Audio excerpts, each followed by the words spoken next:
Second.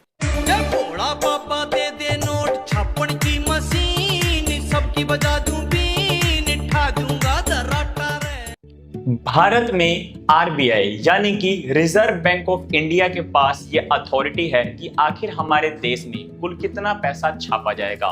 लेकिन RBI भी अपने इच्छा के अनुसार जितना मर्जी उतना पैसा नहीं छाप सकता।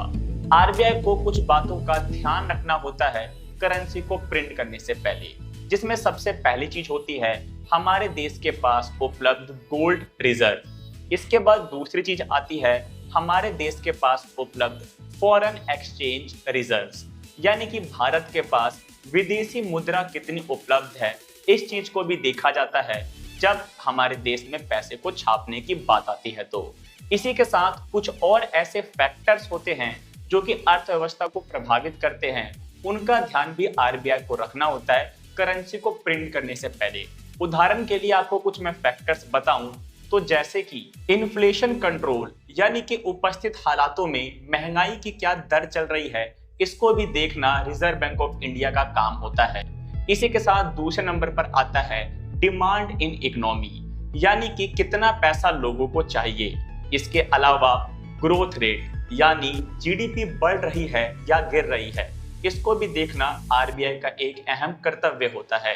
साथ ही में सप्लाई ऑफ गुड्स, यानी मार्केट में चीजें हैं या नहीं।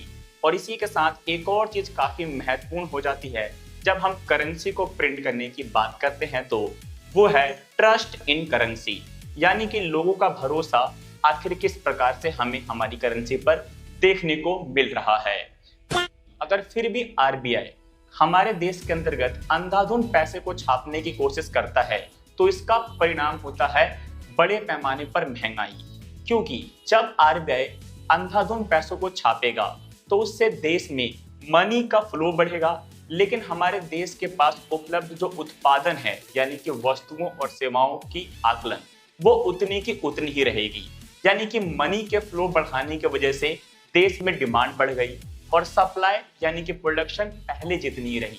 और जैसे कि हम सभी लोग जानते हैं कि जब डिमांड सप्लाई से ज्यादा होता है तो प्राइसेस का बढ़ना तो तय ही है। बाकी ऐसे और ट्रू कंटेंट के लिए डीसीसी के साथ जुड़े रहें।